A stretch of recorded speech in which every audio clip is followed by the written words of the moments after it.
मंडल से शुरू किया। उसके बाद 1 जनवरी 2017 को मैंने नासा को पहली मेल की। मुझे तो करनी आती नहीं, मैंने अपने सीए से मेल करवाई। मैंने उसमें नासा को लिखवाया भारत की तरफ से नववर्ष मुबारक हो।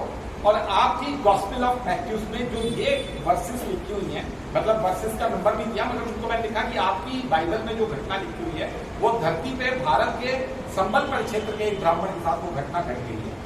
उनको फिर उनका हालांकि नासा है, उनका एक कंप्यूटर से उनके बड़े तेज है, उनका एक 88 सेकंड में जो आपको जनरेटेड जवाब आना चाहिए था वो 88 दिन के बाद आता है नासा का।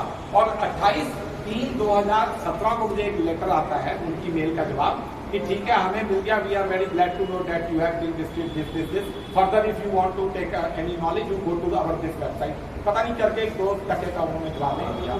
उसके बाद क्या होता है 25-30 सितंबर 2017 दशहरे का दिन था। उस दिन फिर मैंने नासा को कुछ ब्रह्मांड की डिटेल बताई और प्रॉफिट मोहम्मद के बारे में, क्योंकि जो मेरे साथ घटना घटी थी उसमें सबसे पहले भगवान ने मेरे दिमाग में यही डाला कि प्रॉफिट मोहम्मद ने धरती को धोखा क्यों दिया, क्या ये जन्नत है, क्या ये राम है, ये कृष्ण है। तो वो तो चलो बात की बात है, घटना का जिक्र अलग से है। तो उसके बाद फिर मैंने 30 सितंबर 2017 को नासा को दूसरी मेल डाली। उसमें मैंने ब्रह्मांड और प्रॉफिट मोहम्मद के बारे में कुछ बातें बताई। फिर तीसरी मेल मैंने 25 दिसंबर 2017 को मैरी क्रिसमस वाले दिन, जिसमें मैंने यूनिवर्स, मल्टीवर्स और प्रॉफिट मोहम्मद और कुरान और अल्लाह के बारे में मैंने काफी विस्तार से एक मेल डाली। उसका उन्होंने कोई दूसरी तीसरी का कोई जवाब नहीं दिया। मगर यहाँ क्या होता है, नवंबर में मनीला में मोदी और ट्रंप मिलते हैं किसी काम से, तो वहां ट्रंप मोदी को बधाई देते हैं कि भारत से अच्छी अच्छी खबरें आ रही है, हम आपको बधाई देते हैं।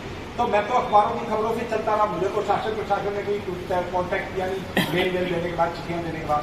वो फिर उसके बाद जनवरी 2020 में ट्रंप आए इंडिया, आपको सबको पता ही है, सूरत में। फिर उन्होंने कहा भारत अगले 150 साल विश्व को लीड करने जा रहा है। ये बात फिर मोदी जी की गई। तो वो क्या था कि वहां पर ट्रंप को पता थी ये बातें, मगर क्योंकि कुरान में लिखा हुआ है कि लोकल राजा को अपने नाम की चिंता हो जाएगी और इंटरनेशनल राजा को अपने धर्म की चिंता हो जाएगी। फिर कुरान से मुझे जैसे जैसे ट्रेनिंग मिलती गई मैं वैसे वैसे काम करता गया। कुरान ने मुझे कहा कि तू सऊदी अरब को लेटर डाल, नोटिस, कुरान कह रही है नोटिस डाल तू झगड़ा लू कौन को।